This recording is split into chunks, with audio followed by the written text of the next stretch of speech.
오늘은 철학과 과학 두 번째 시간으로서 철학의 네 종류에 대해서 말씀드리려고 합니다.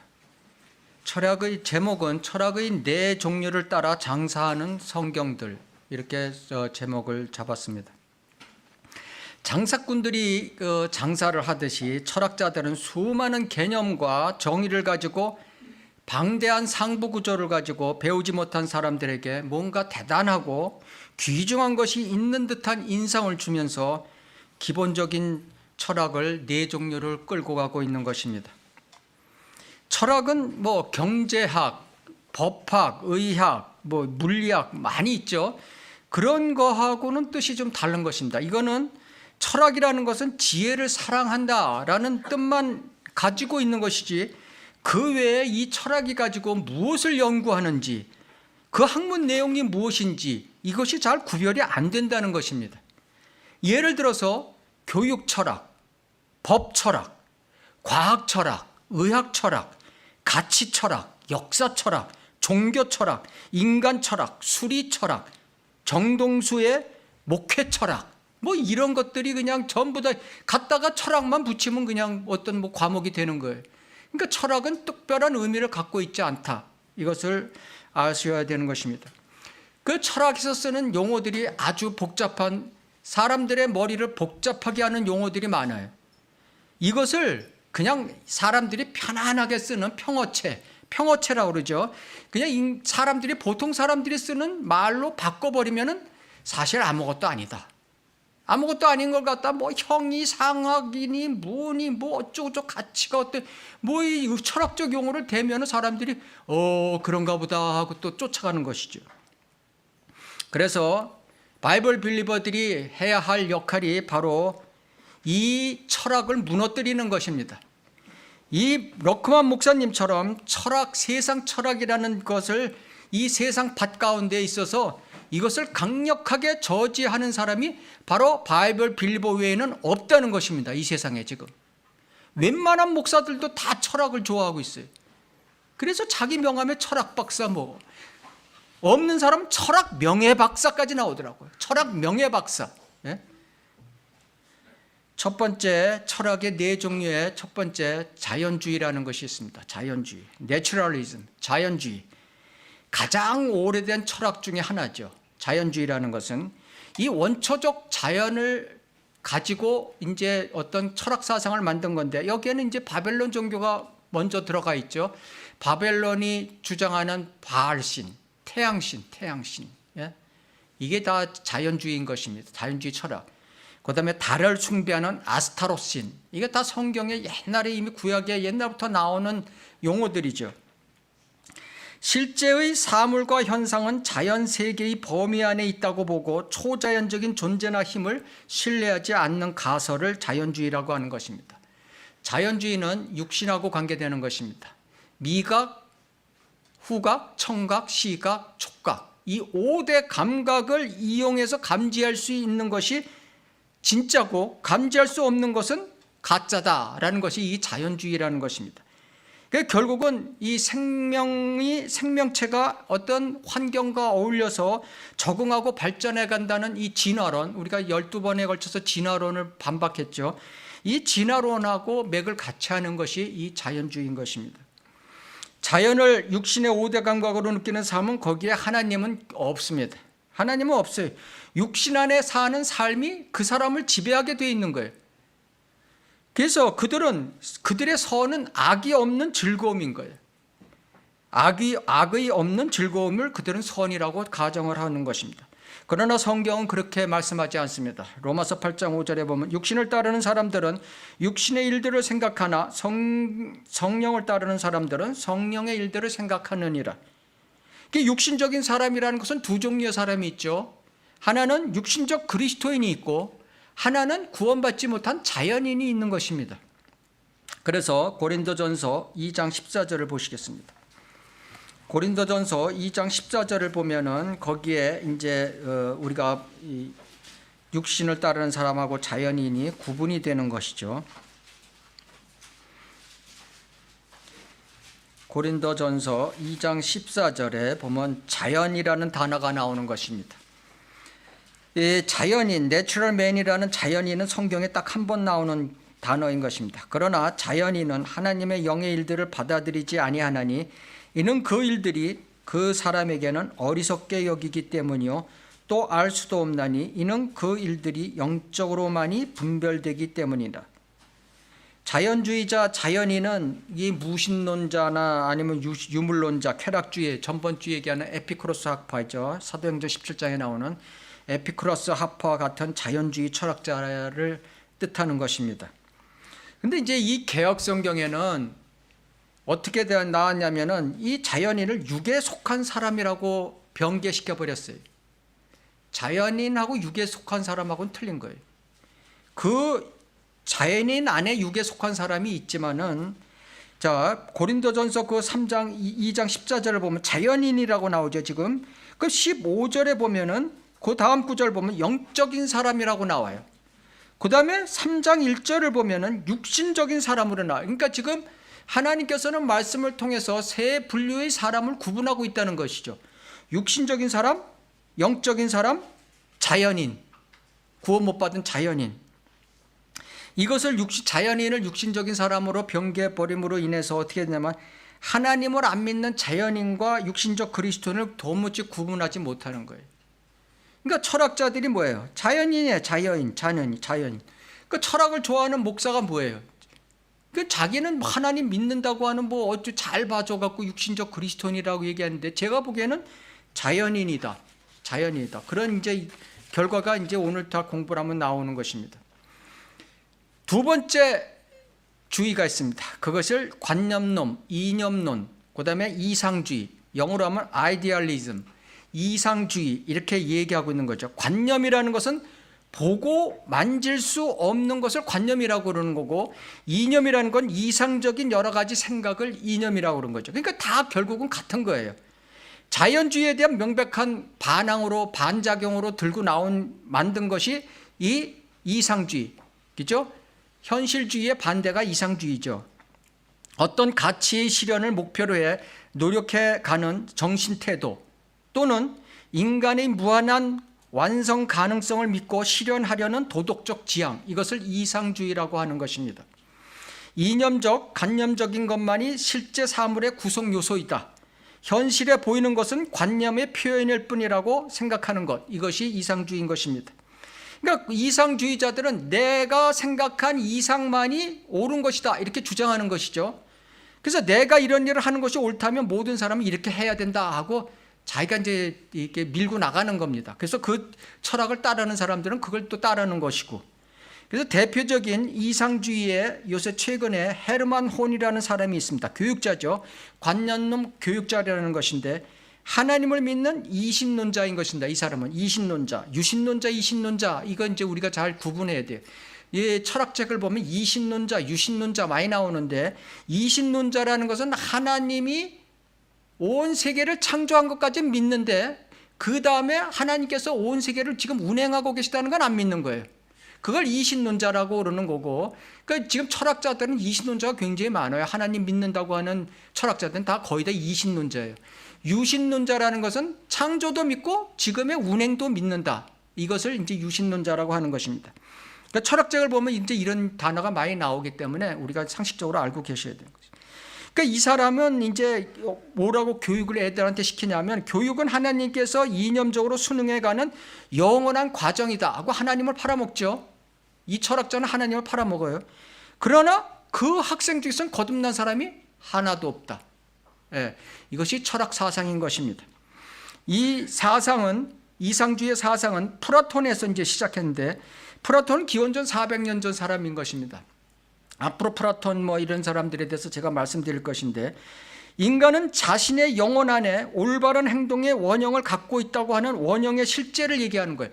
그러니까 플라톤이 그런 이상, 지금의 생각을 표현했을 때는 원형적인 실제다. 인간이 갖고 있는 원형적인 실제다. 이렇게만 표현했는데 이게 이제 서기 1600년대, 그러니까 2000년 후죠. 데카르트에 의해서는 주관적 의식 내용인 관념, 생각으로 바뀌었어요. 그러니까 이상의 정의는 아이디어다. 어떤 일에 대한 견해나 생각이다. 이렇게 바뀌었어요. 그러나서 한 100년이 더 지나서 서기 1700년 돼서 칸트가 있죠. 칸트라는 사람은 이것을 이성이다 이렇게 얘기했어요. 이성은 옳고 그름을 가릴 수 있는 능력을 이성이라고 하는 것이죠. 이렇게 해서 이제 근데 결국 그게 그거예요. 다 그게 그건데 말만 조금 바꿔서 장사해 먹는 것이죠. 그래서 러카마 목사님은 철학자들을 장사꾼이라고 이렇게 표현하고 있는 것입니다.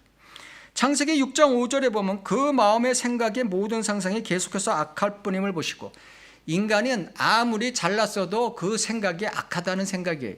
하나님께서 말씀하고 계십니다. 잠언 24장 9절에 보면 어리석은 생각은 죄요. 우리가 하루를 살면서 어리석은 생각할 때 많죠. 그죠? 예. 이거 아니라고 하는 사람 많아요. 또. 근데 저도 어리석은 생각할 때가 하루에도 몇 번씩 있어요. 그 죄예요. 어리석은 생각은 죄예요. 죄. 전도서 4장 4절 내가 다시 모든 고초와 모든 옳은 일을 생각하였더니 이로 인하여 사람이 자기 이웃의 시기를 받은 것이라. 이것 또한 헛되며 영의 고통이라. 아무리 옳은 일을 생각하고 자기가 잘났다고 해도 다 그 헛되고 영의 고통이다. 하나님께서 말씀하고 계신 것입니다.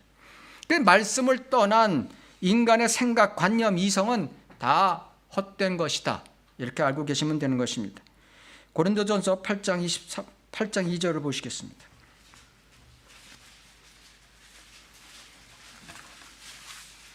고린도전서 8장 2절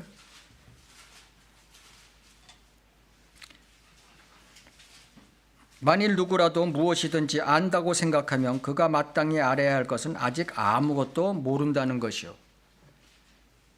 정확한 말씀이죠. 만일 누구라도 하나님을 사랑한다면 그는 그분께 알려진 사람이다. 아무리 자기가 최선의 이념과 관념을 가졌어도 하나님 보시기에는 그것은 죄와 악과 헛되고 무지한 것뿐이라고 하나님께서 말씀하고 계시죠. 성경에. 그래서 하나님을 사랑해서 하나님의 말씀에 따라서 나오는 지식과 지혜와 명철로 이끌림을 우리는 받아야 된다는 것입니다. 그 다음에 세 번째, 실제론이라는 것입니다. 사실주의, 리얼리즘, 사실주의, 이 현실주의. 이거 처음에 들을 때는요, 그게 그런 것 같고 다 비슷비슷한 것 같아요. 머리 복잡해요. 그러니까 이 철학 용어를 이렇게 공부하다 보면요, 머리가 굉장히 복잡해져요. 예? 이게 뭐 다 그 이유가 있는 거예요. 그 배후에는 사탄이 있는 거죠. 하나님의 말씀은 단순하다고 그랬어요. 하나님은 모든 것을 생각할 때 단순하게 생각하라고 그랬어요. 근데 사람들은 비비 꼬고 하는 것이 이게 철학이죠. 이것은 자연주의와 이상주의의 앞에 얘기한 자연주의와 이상주의의 복합체라는 거예요. 복합체. 이것이 이제 대표적인 예가 이 19세기에 이제 근대 현대 이제 예술의 한 분류로 분류된 거죠. 이것이 어떤 현실을 있는 그대로 묘사하고 재현하려고 하는 창작 태도. 쉽게 생각하면 영화 같은 걸 보면 생각하면 돼요. 영화가 이게 사실주의예요. 영화를 보면은 이제 우리가 뭐 알 수 있는 거예요. 관찰 가능하고 논증 가능해 보이는 사실, 자연주의와 거기에다 플러스해서 초감각적인 인식, 추상적인 관념을 플러스한 이상주의를, 요것이 짝짬뽕 되면 뭐를 만드냐? 예술로 영화를 만든다는 거예요. 영화.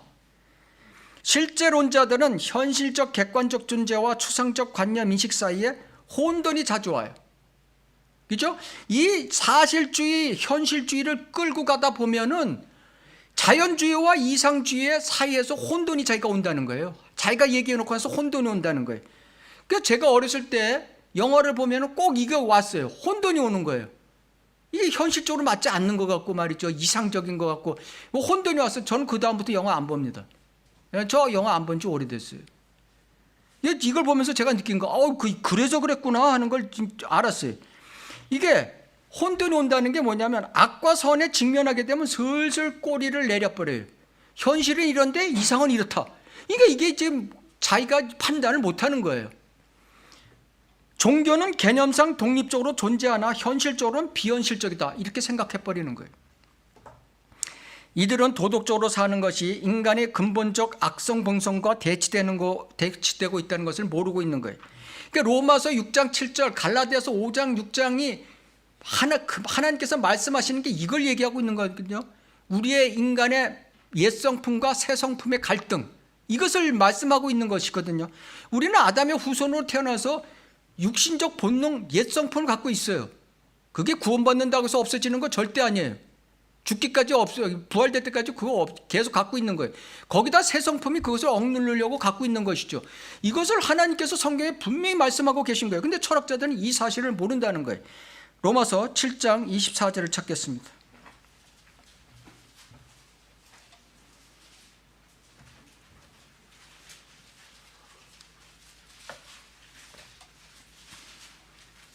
로마서 7장 24절. 오 나는 비참한 사람이로다. 갈등 속에 있다는 거예요. 지금 누가 이 사망의 몸에서 나를 구해낼 것인가? 예수 그리스도 우리 주를 통하여 하나님께 감사하노라. 그러므로 내 자신이 생각으로는 하나님의 법을 섬기지만 육신으로는 죄의 법을 섬기노라. 가장 신약시대의 진짜 대표적인 분 바울이 직접 한 말인 것입니다. 바울 사도가 직접 하신 말이에요. 이게 내 속사람은 원하나 옛사람은 하나님을 대적하고 내가 살아간다는 거예요. 하나님을 믿는다고 하면서도. 이것이 인간의 본능이라는 걸 철학자나 자연인이나 세상 사람들은 모른다는 거예요. 그래서 우리는 결국은 어떻게 말씀 안에 있어서 말씀 안으로 말씀의 최종 권위를 두고 깨어 있어야 된다는 얘기예요. 그것을 지금 로마서 7장에서 말씀하고 계신 것입니다. 네 번째 주의, 프레그마티즘이라는 실용주의가 있습니다. 실용주의. 그리스 언어로 프레그마라는 뜻은 그 행동, 행식 이런 것을 뜻하는 거예요. 그래서 행동과 실천을 중요하게 여기는 주의가 바로 실용주의라는 거죠. 무엇이든지 유용하고 쓸모 있으면 좋은 것이다 이렇게 생각하는 거예요. 지식도 실제 생활에서 쓸모가 있을 때만 좋은 것이다. 쓸모없는 지식은 다 필요 없는 것이다. 그렇게 보는 철학이에요. 최선의 결과를 산출해 주는 것은 무엇이든지 선이고 현실에 도움이 안 되면 악이라고 보는 것이 이 실용주의 철학인 것입니다. 자연주의들이나 자연주의자들보다 이 실용주의는 더 심각한 거예요. 사실은 더 심각하여 자기에게 유용한 것은 무엇이든지 정당하게 생각하는 실용성에 달려 있어요. 그래서 이 사람들한테는 자기에게 정당하면 무조건 다 오케이예요. 그래서 순수함도 없고 정직함도 없고 공정함도 없고 거룩함도 없어요. 이 실용주의를 추구하는 사람들은 이런 게 없다는 얘기예요. 자신의 죄에 대한 문의는 논제는 싹 그냥 다 회피해버리는 거예요. 회피해요. 이런 사람 많죠. 그죠? 지금 정치하는 사람 이런 사람 많잖아요. 뭐 조국, 이재명, 문재인 다 여기에 대응하잖아요. 그죠? 자기한테 유익이 되는 것만 최고고 자기의 죄의 문제는 보질 못하는 거예요. 하나님은 이상과 행동을 조화시켜 발전된 동물이 되게 하려는 것입니다. 자기가 동물이 되게 하는 거예요. 그 믿음으로 신을 찾으나 그 신이 바로 자기라는 거예요. 자기가 신이에요. 자기가 최종권이에요. 이들에게는 자기가 쓸모있게 되면 그만이지 뭐 성경 말씀, 뭐 부활, 거듭남, 재림 이런 거 아무 소용없어요. 이런 사람들한테는. 그 고린도전서 1장 28절을 보시겠습니다. 그러나 성경은 그렇게 말씀하고 계시지 않습니다.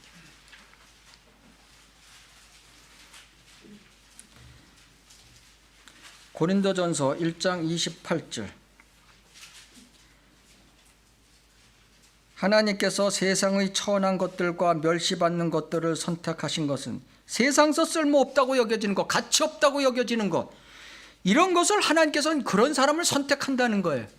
철학자들이 얘기하는, 실용주의 철학자들이 얘기하는 너는 가치가 없어, 그거는 세상에서 쓸모없다는 거죠. 그렇지만 하나님은 그런 사람들을 들어 쓰신다는 거예요. 교만한 사람은 안 쓴다는 거예요. 하나님께서는 선택하신 것은 없는 것들로 있는 것들을 쓸모없게 만들려 하심이라.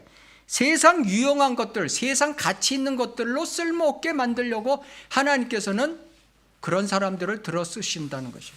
세상에서 인정받지 않는 사람들. 그러니까 바이블 빌리버가 그래서 이 잘난 사람도 없고 그런 거예요. 뭐 바이블 보면 다른 교회처럼 무슨 뭐 대통령이 있어요, 뭐가 있어요, 예? 뭐 정치인들이 있어요, 뭐 기업가, 큰 기업가들이 있어요. 그런 사람들 아니에요. 저 바이블 빌리버들은 이 세상에서 사실 어렵게 사는 사람들이 훨씬 더 많아요. 이외에 변종된 철학주의들이 있습니다. 이게 다 앞에 얘기한 네 가지 철학 사상을 조금씩 변개시킨 거예요. 그러니까 따지고 할 필요도 없지만은 그래도 이거 뭐 엄청난 시간을 들여서 여기에 좀 뭐 책에 쓰여 있기 때문에 좀 제가 간단하게 말씀드리려고 하는 것입니다. 이게 성경에 보면 성경에 변개돼 갖고 성경이 이제 웨스트코트 홀트나 이런 데에서 쭉 변개돼 갖고 이제 이게 나왔잖아요. 그래갖고 요새 나오는 성경들이 뭐냐? 그 범위 내에서 벗어나지를 못했죠.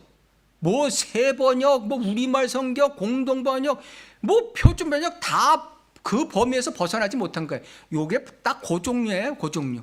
철학의 네 종류에서 벗어나지 못한 거예요. 그러니까 첫째 원자론이라는 게 있습니다. 원자론. 원자는 에너지의 단위죠. 그죠? 예, 생명은 비본질적이며 모든 것은 물리적이다라고 주장하는 원자론이 있습니다. 예, 일종의 자연주의. 자연을 세부적으로 과학적으로 쪼개서 원자로 보는 거예요. 그죠? 이 원자론은 따지고 보면 자연주의다. 이렇게 알고 계시면 되겠습니다. 경험주의가 있습니다. 지식의 기원을 경험에 두고 경험적 인식을 절대시하는 것. 그러니까 감각을 살린 거죠. 경험은 감각을 살리는 건데, 감각을 체험하는 건데, 그 감각을 살리는 게 뭐예요? 자연주의예요. 자연주의. 육신의 자연주의. 그러니까 이것도 경험주의는 자연주의의 일종이다. 그러니까 우리가 지금의 믿음으로 얘기하면은 체험신앙. 체험신앙이 바로 요 경험주의다. 예? 철학에서 나온 거나 똑같다. 신실제론이라는 게 또 있습니다. 20세기 영국, 미국서 실용주의와 이상주의에 반대해서 일어난 철학 이론인데, 우리가 인식하는 모든 것은 의미장 안에 나타난다는 의미장 존재론. 좀 어렵죠. 예, 이런 거 들어가면 머리가 좀 하얘요. 예.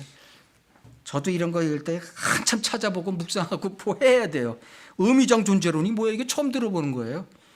현실은 하나일 수 있고 수없이 존재할 수 있다. 이것도 머리 돌게 만드는 거예요. 현실은 하나인데 수없이 존재할 수 있다. 그래서 예를 들으시겠어요? 예, 사실주의 하나예요. 사실주의 하나인데, 자, 파랑, 하양, 빨강 세 가지 정육면체 의자가 있어요. 하양, 파랑, 빨강 정육면체 테이블을 딱 놓고, 야, 이 테이블이 몇 개냐? 이랬을 때 사실주의는 세 개예요. 우리 다 세 개라고 그러잖아요. 그죠? 근데 신사실주의는 이게 원자수를 따져갖고 수억 개 될 텐데 이렇게 나오는 거예요. 그 다음에 프랑스 대통령이라면 어떻게 돼요? 프랑스 국기잖아요. 파랑, 하양, 빨강. 하나인데? 이렇게 얘기해도 틀리지 않다는 거예요. 그 다음에 어떤 사람은 이 정육면체가 다 돌려놓으면 의자가 되는 거니까 하나의 의자에 6개가 나오니까 3개, 18개인데요. 이렇게 나올 수도 있다는 얘기예요. 이것이 신실제론이라는 것입니다. 좀 머리를 돌게 만드는 거예요. 쉽게 얘기해서. 하나님을 섬기는 것에도 그런 세상에 있는 풀 한 포기, 나무 한 포기, 이게 다 신의 형상이라는 뜻으로 범신론을 섬기는 범신론. 그렇죠? 모종의 힘이 다 작용하고 있다. 모든 물체에. 사람한테도. 이것을 우리가 성경적으로 보면, 그리스도인에게 보면은, 교회 다니는 사람들에게 보면 성경을 문자적으로 단순하게 해석하지 않고 영적으로 다 목사만 다 틀리잖아요. 이 구절은 어떤 교회 가서 들으면 이게 영적으로요 뭐 어쩌고 저쩌고, 또 저 교회 가면 뭐 영적으로요 어쩌고 저쩌고. 그죠? 이게 다 신실제론에 들어가는 후광이에요. 철학의 후광이라는 뜻입니다. 그 다음에 네 번째, 비판적 실증주의. 단순히 경험적 사실을 검증하고 초월적인 존재를 부정하려는 입장을 취하죠. 그러니까 비판적이죠. 이게 또 자연주의의 일종이에요. 이것도 자연주의의 일종인데, 여기에 이제 우리가 보면은 신학으로 얘기하면은 자유주의 신학이 여기 들어가는 것입니다. 자유주의. 맨날 비판하고 보하고 막 이거는 실제에 지금 여기야 이거야 이러고 딱 얘기한 거죠. 김기성 목사, 김학철 목사 이런 거 다 여기에 해당하는 사람들인 것입니다. 엄청 사람들 쫓아가죠. 잘났다고. 그래서 잘잘법인 것입니다. 그 사람이. 실존주의가 있습니다. 실존주의. 그러니까 인간의 개별적 주체적 실존을 강조하는 주의예요. 그 자기의 이제 뭐 인간의 자유와 책임, 인간의 삶과 죽음, 뭐 이런 거 다 자기하고 관련된다는 것이죠. 이것도 보면은 육신의 삶을 추종하는 것으로서 결국은 자연주의의 일종인 것입니다. 여기에 들어가는 것이 믿음의 세계에서 보면은 관상기도, 뭐 목욕탕 큐티 이런 게 다 여기에 들어가는 거예요. 묵상, 명상, 예? 명상해갖고 자기가 자기의 실체를 깨닫는 거예요. 그죠? 이게 가장 중요한 거예요. 그 사람한테는. 그것도 관상기도, 이것도 목욕탕 큐티, 이게 다 이렇게 하는 교회는 커요. 이 목욕탕 큐티 제가 얘기했잖아요. 예. 굉장히 커요. 지금 분당에서 관상기도 하는 사람 이동원 지구촌교회 굉장히 크죠. 예? 그걸 따라한 유기성 목사 굉장히 크죠. 영성일기 해갖고 제가 목사들 평론할 때 다 평론한 사람들인 것입니다. 현상주의, 여섯 번째 현상주의가 있습니다. 현상주의, 현상의 배후에 물체의 실체를 있다는 것을 인정하나 우리의 경험과 인식할 수 있는 것은 오직 그 현상뿐이라고. 이것도 뭐 읽어보면 뭐 복잡해요, 머리가. 예? 이게 이제 이 현상주의에 심하게 빠진 사람을 도가론이라고 그래요. 도가론. 실제 존재하는 것은 자가뿐이다, 이렇게 빠져버리는 거예요. 도가론. 현상주의에 심취되게 되면은 이거는 이제 자연주의와 이상주의의 복합제인 이 사실주의의 변형제, 변형. 그래서 이것은 뭐 다 아실 필요 없어요. 근데 그러니까 핵심은 철학주의 네 개가 다 조금씩 변형시켜서 자기 잘났다고 해서 뭔가 복잡하게 일을 만들어 놨는데, 이런 사상은 결국 성경을 변개시켜서 여러 가지 성경을 내놓는 거나 뭐 똑같다, 이런 수준이다, 이렇게 알고 계시면 되겠습니다. 철학사상 네 가지에 자기의 생각을 조금 더해 세상 지혜의 이익을 보려는 철학자들과 그 변종 철학 사상을 가진 신학자들에게 경고하는 말씀인 것입니다. 그래서 디모데전서 6장 5절에는 마음이 불패하고 진리를 상실하며 이익이 경건이라 생각하는 사람들 사이에 무익한 논쟁이 일어나느니라. 그런 데서 네 자신은 빠져나오라. 이 개혁성경에는 경건을 이익의 방도로 생각하는 자들의 다툼이 일어나느니라, 이렇게 되는 거죠. 경건이 이익의 방도라는 것은 당연한 거예요. 그렇죠? 근데 거기서 무슨 다툼이 일어나? 예? 이 말이 안 되는, 개혁성경의 수준이 지금 이렇다는 거예요. 그것도 모르고 거기에 빠져 있는 사람들이 참 답답한 것이죠. 그런 데서 내 자신을 빠져나오라. 이건 또 싹 빼버렸어요. 삭제시켜버렸어요. 빠져나오라. 이거 안 되지. 예? 마귀의 집단에서 빠져나오면 안 되지. 그죠? 이익이 경건이라고 하는 철학 사상의 이익을 보려는 거. 그죠? 이런 사람들한테서 빠져나오라는 것입니다. 근데 이 철학의 세 가지 장사하는 그런 표제가 있습니다. 핵심 표제가 있어요. 상인들이 쓰는 이제 용어처럼 전문 용어가 있어요. 이 철학의 전문 용어 세 가지가 있는데, 그것이 인식론, 형이상학, 가치론, 이 세 가지입니다. 인식론, 사람이 어떻게 지식을 얻는가에 대해서 이 사람들은 아주 열변을 통해. 두 번째, 형이상학, 사물의 본질의 근본 원리가 무언가, 이걸 아주 열변을 통하는 거죠. 가치론, 윤리와 도덕의 기준이 무엇인가, 이것을 논하는 것이, 그러니까 결국 이 세 가지로 인해서 철학 사상이 자기네들이 철학을 만들어내는 겁니다. 철학은 인간의 인간의 문제를 죄에 두지 않아요. 철학은 죄에 두지 않아요. 어떻게 인간을 인간끼리 어떻게 조화시켜서 이렇게 이 세상을 살아갔냐 하는 것이 철학 사상인 것입니다. 바로. 그러니까 하나님하고는 떠나 있어요. 인간 위주의 인간 위주. 그러니까 그 인간 위주니까 거기에 죄라는 건 당연히 들어가기 싫죠. 세상 지혜를 사랑하는 철학자는 사람들의 순수하고 단순한 윤리학적인 것 외에는 아무것도 없어요. 거기에는 그거를 더 이상 추구할 게 하나도 없어요. 이 철학은 어떤 인간의 타락한 성품이 절대 진리와의 대면을 회피하기 위해 발명해낸 인간적인 장치이다. 절대 진리를 하나님의 말씀을 회피하기 위한 하나의 장치이다. 이건 것입니다. 이제 다음 주에 할 건데, 이게 이제 그런 이유가 나오는 것입니다. 솔로몬이 BC 대충 기원전 1000년 시대 사람이죠. 그죠?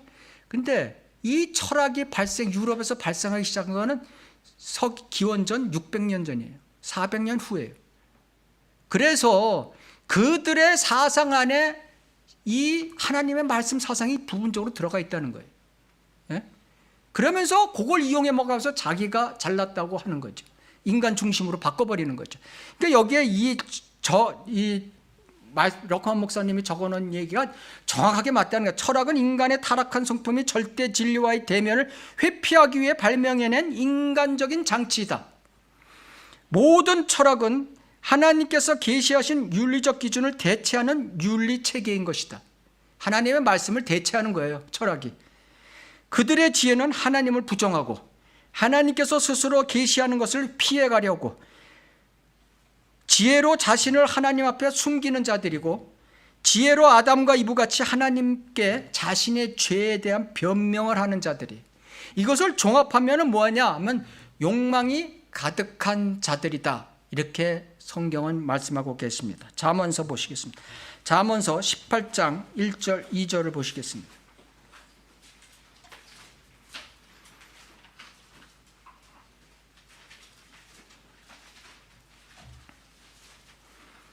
이 철학은 우리가 참 건들기 참 싫어요. 싫지만은 우리가 이 철학을 통해서 우리가 더 확고한 하나님의 말씀을 깨닫게 되는 계기가 되고, 이 철학적으로 끌려간 사람들이 다 무신론자잖아요. 무신론으로 가는 거예요. 그런 사람들을 이제 이끌어오는데 우리가 도움이 될 수가 있어요.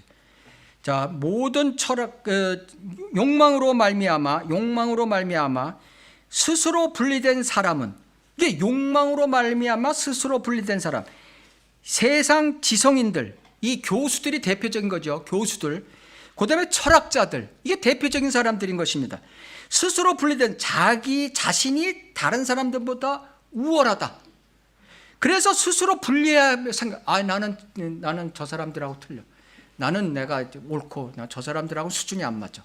이런 사람들이 스스로 분리된 사람들이다. 거기에는 교수도 있고, 러커먼 목사님은 이제 주석서에 교수라고 많이 하는데 저는 여기다 이제 철학자를 붙이겠습니다. 철학자들이 또 대개 보면요, 경력 보면 다 교수예요.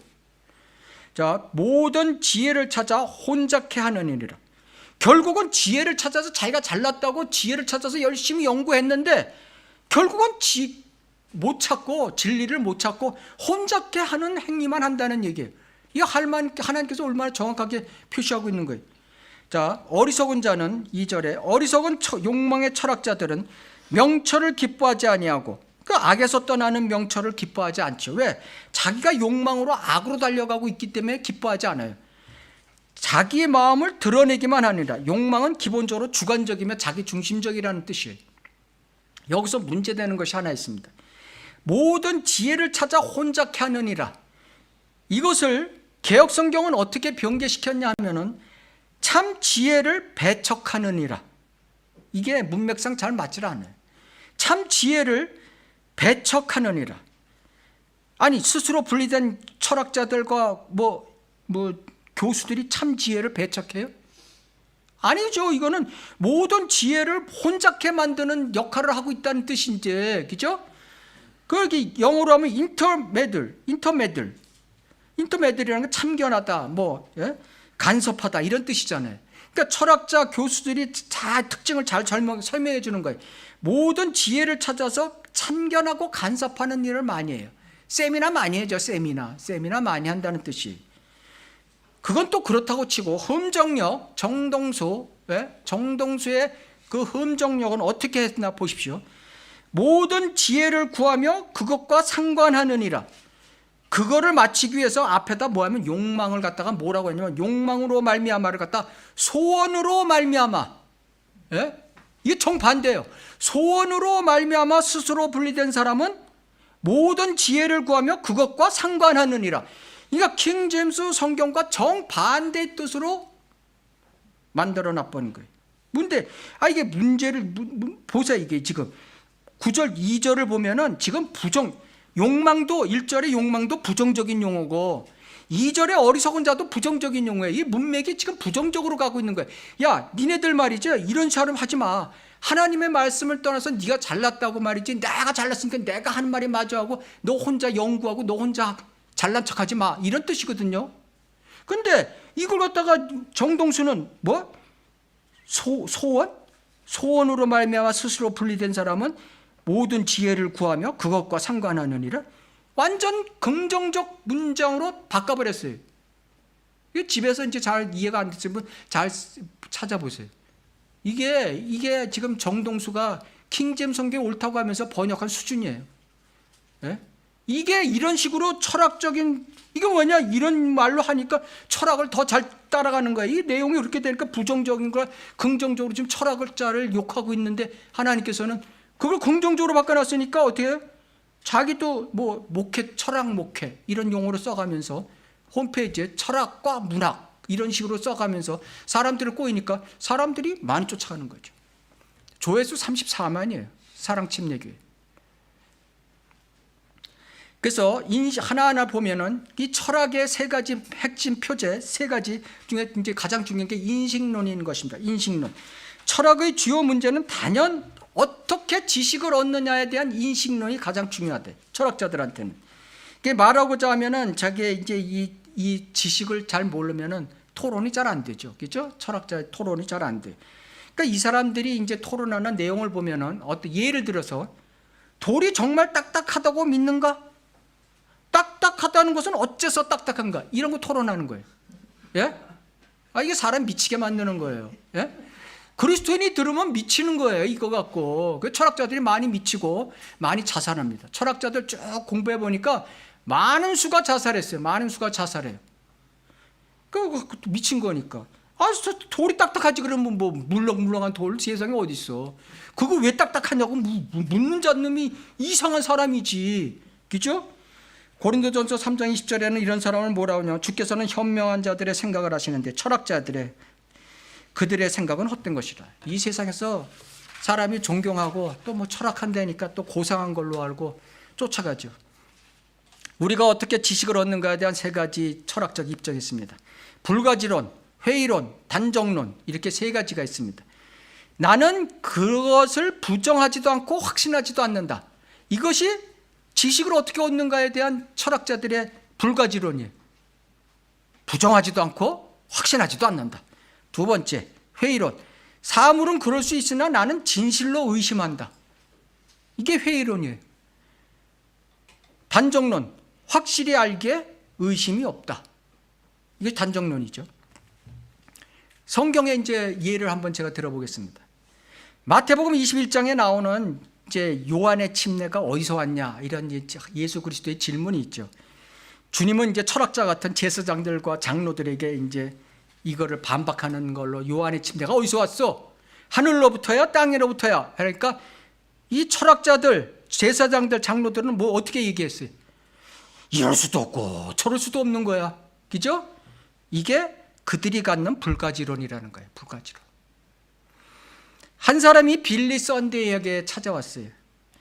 나는 그리스도가 내 죄를 대신해 십자가에 죽은 것을 본 적이 없으니 나는 그리스도가 나를 위해 죽었다는 것을 의심하오. 이것이 회의론인 것입니다. 그죠? 나는 당신이 구원시켰어도 나는 좀 회의래. 내가 구원받은지 안 받은지 나는 회의해. 그러니까 빌리 썬데이가 당신의 등뼈를 본 적이 있냐? 이렇게 물었어요. 그랬더니 그 사람이 그럼요. 내 등뼈를 찍은 엑스레이 사진이 있어요. 단정하죠. 예. 회의론으로 갔다가 단정론으로 간 것입니다. 그러니까 빌리 썬데이도 단정론으로 얘기합니다. 나도 그리스도가 내 죄를 대신해 돌아가신 사진 4장이 있다. 하나는 마태복음, 하나는 마가복음, 하나는 누가복음, 하나는 요한복음에 확실히 있다. 이렇게 대답을 했다고 하는 것입니다.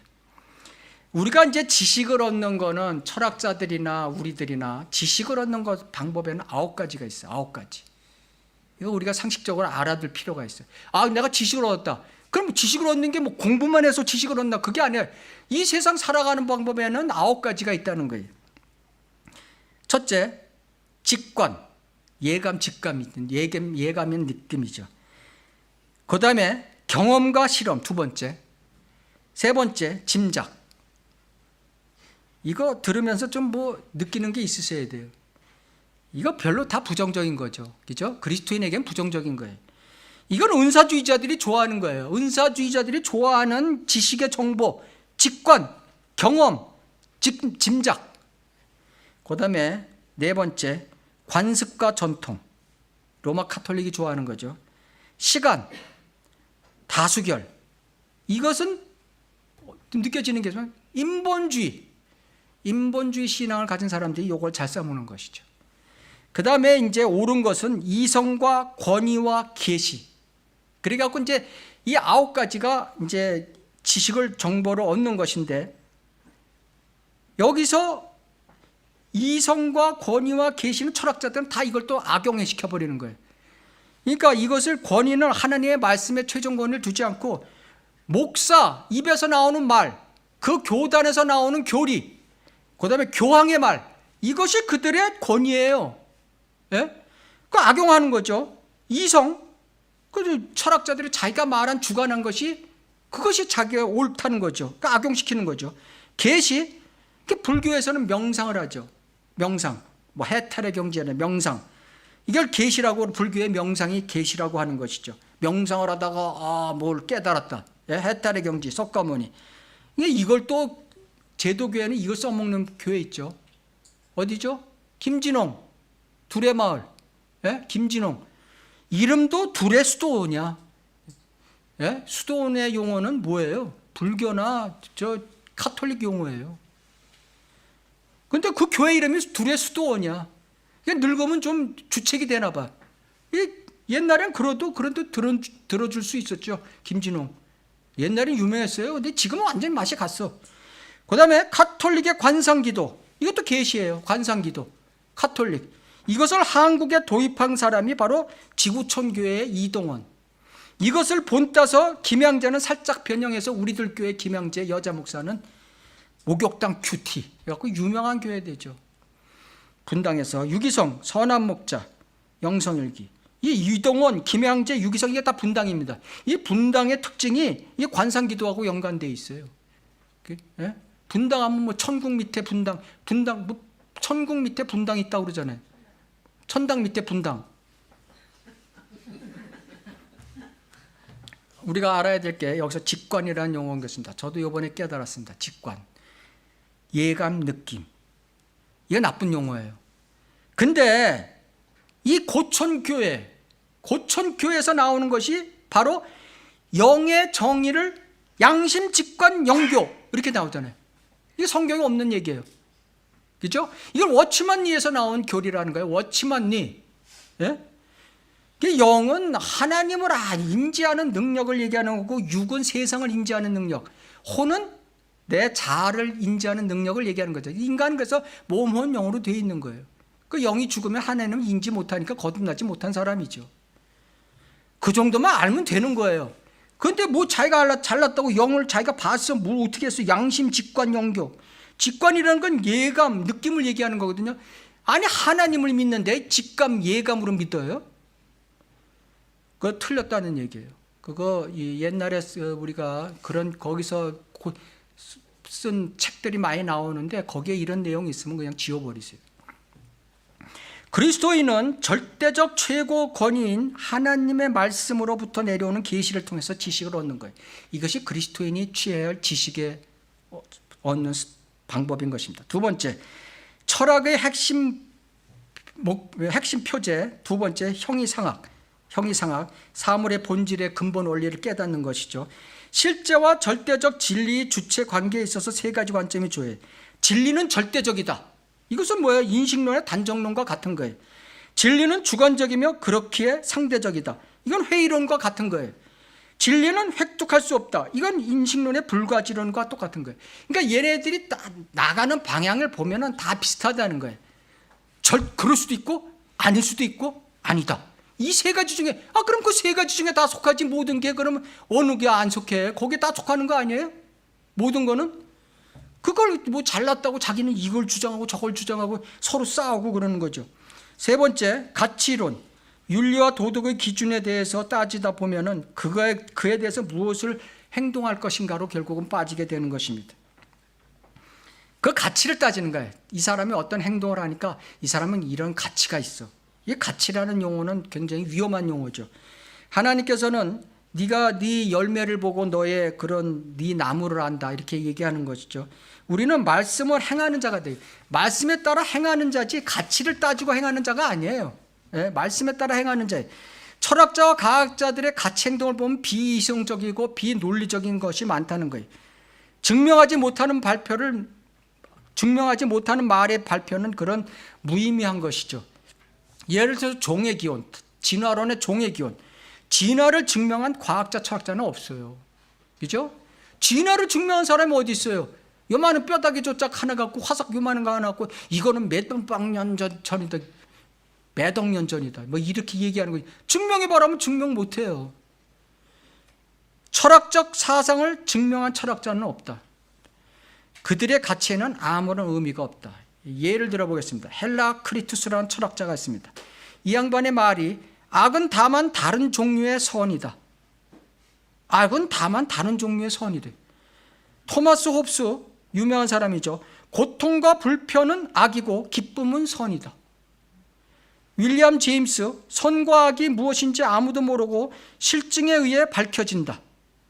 플로티누스, 육적 물질이 모든 악의 근원이다. 육적 물질이 모든 악의 근원이래.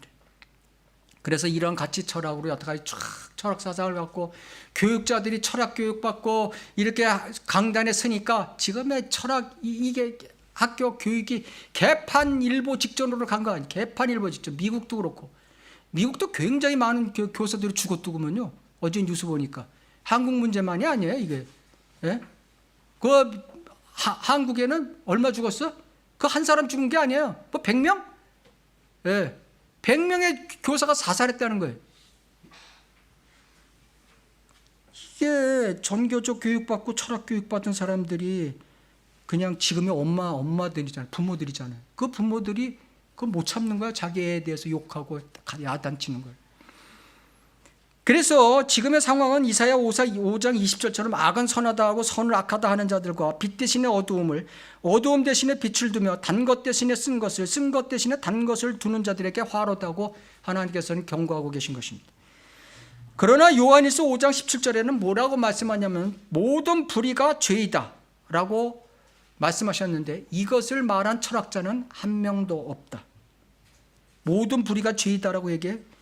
전부 다 아까 불편함은 악이고 기쁨은 선이다 이렇게 얘기하지.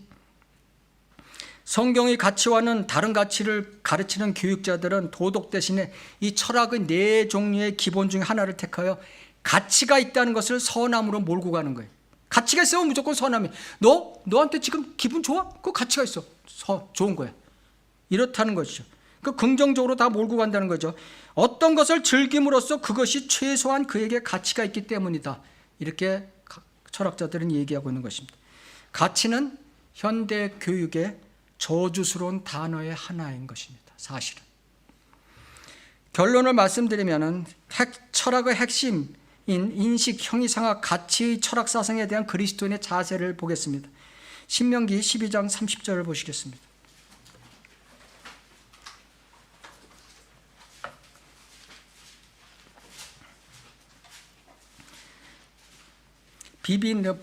바이블 빌리버는 스스로 주의해서 세상과 자기 생각들을 묻지 말아야 돼요. 그 다음에 말하지도 말아야 돼요. 행하지도 말아야 돼요. 오직 말씀대로만 살라는 것이 이 신명기 12장 30절 32절의 구절인 것입니다. 너는 내 앞에서 그들이 멸망한 뒤에 그들을 따름으로써 올무에 걸리지 않도록 스스로 주의하며 또 너는 그들의 신들을 쫓아 묻지 말고 이 민족들이 자기들의 신들을 어떻게 섬겼는가 나도 그렇게 행하리라고 말하지 말라. 철학자들은 자기들의 신들이 뭐예요? 바로 철학자의 자기 신들은 자신이에요, 자신. 그래서 자신들의 신들 이렇게 이제 얘기하는 거죠. 너는 주 너의 하나님께 그렇게 행하지 말지니라. 그들은 그분께서 미워하시는 주께 가증한 모든 일을 자기들의 신들에게 행하였으니 심지어 자기들의 아들들과 딸들을 불에 태워 자기들의 신들에게 바쳤느니라. 내가 네게 명령하는 무엇이나 지켜 행하고 너는 거기에 더하지도 말고 거기에서 빼지도 말라. 하나님의 말씀대로만 네 생각대로 하지 말고 하나님의 말씀대로 행하라는 것을 지금 말씀하고 있습니다. 사무엘하 7장을 보시겠습니다. 사무엘하 7장 18절 보시겠습니다. 이 사무엘하 7장은 다윗이 성전 짓기를 원했죠. 하나님께 기도했어요. 원했어요.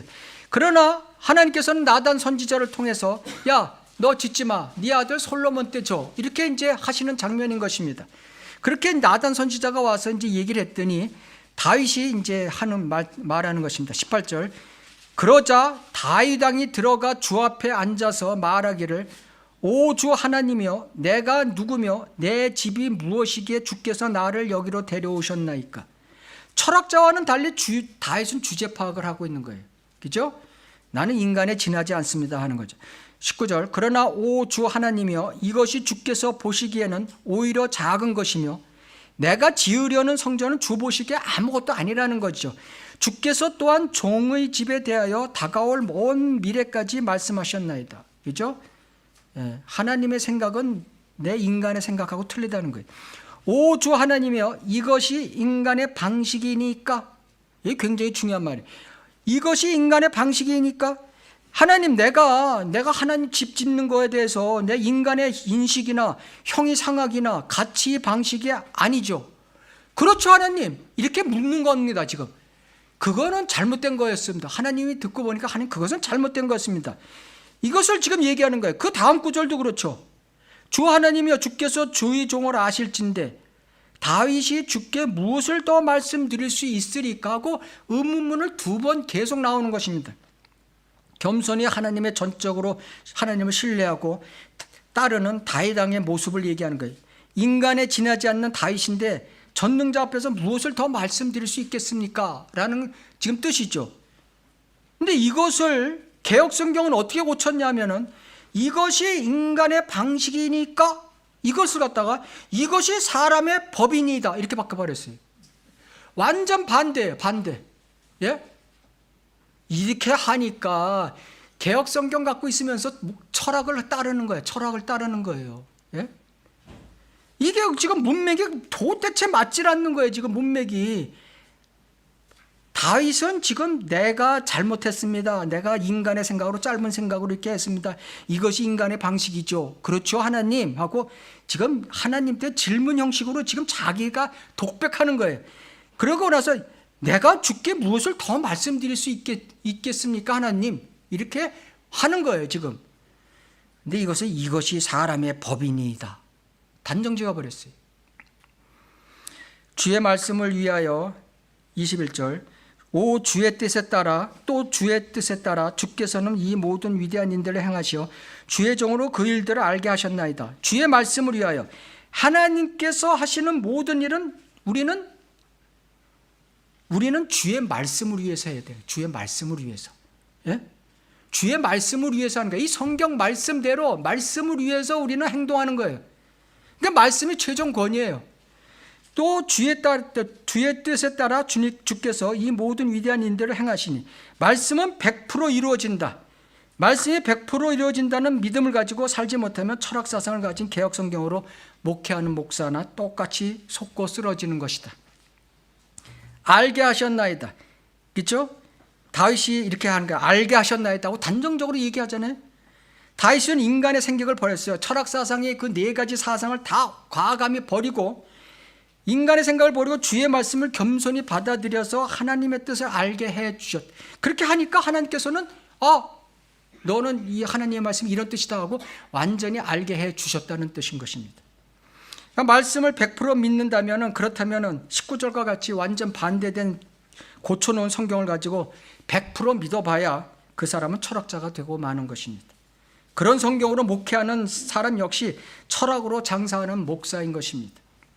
전번주에 이어서 똑같은 끝맺음으로 제가 끝을 맺으려 합니다.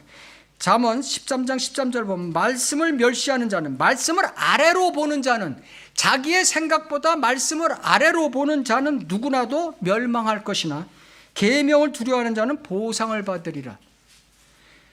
철학자들과 거짓 성경으로 사역한다고 하는 목사들, 거짓 성경으로 목회하는 자들, 철학자들 지금 유명한 존재입니까? 철학자들 유명해요. 철학을 써먹는 큰 교회 목사들 유명해요. 하나님께서는 너 잘했어, 넌 유명한 목사야, 유명한 철학자야 하고 놔두십니까? 역대하 18장을 보시겠습니다. 19절.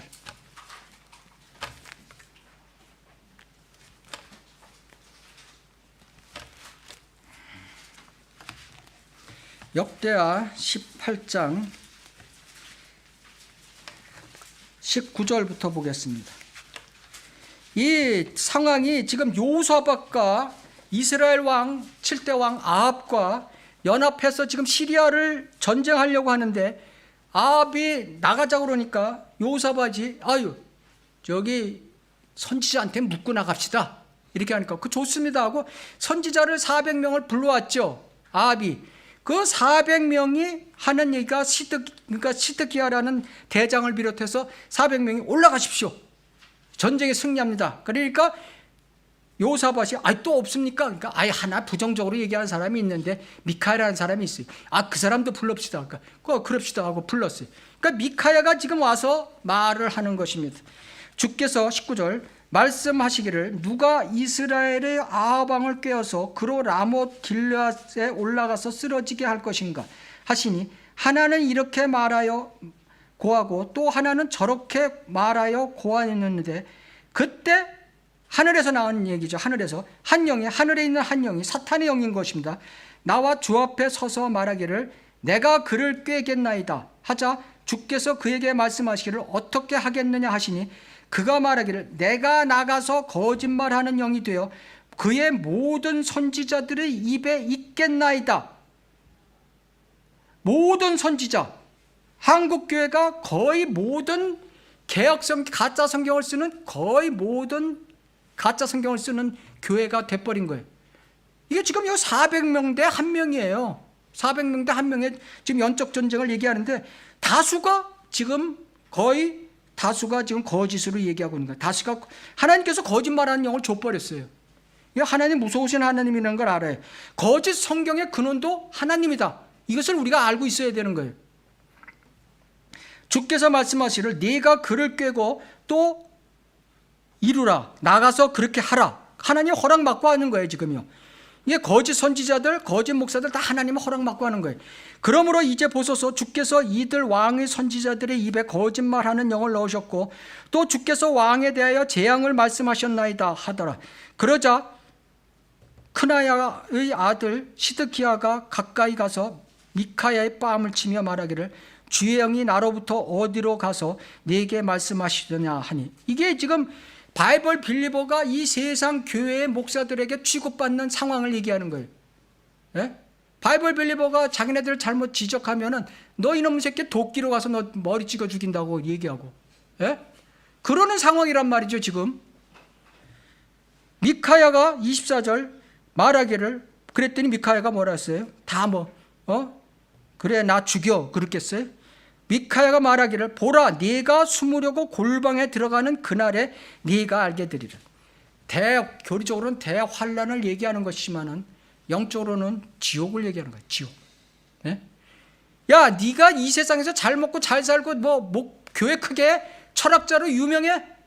너는 너 죽으면은 그때 지옥 가서 넌 그때 알게 될 거야. 이것을 지금 하나님께서는 경고하고 있는 것입니다. 그리스도인들은 절대 철학 사상에 조금이라도 물들면 안 되는 것입니다. 그래서 철학에 언제 다음 주부터는 철학자가 어떤 철학자들이 나왔냐, 하나님을 믿는다고 하면서도 하나님을 이용해서 철학을 만들어내서 사람을 지옥으로 몰고 가는 사람들서부터 초창기 유럽의 철학자들 몽땅 이제 2주에 걸쳐서 공부를 할 것입니다. 이상입니다.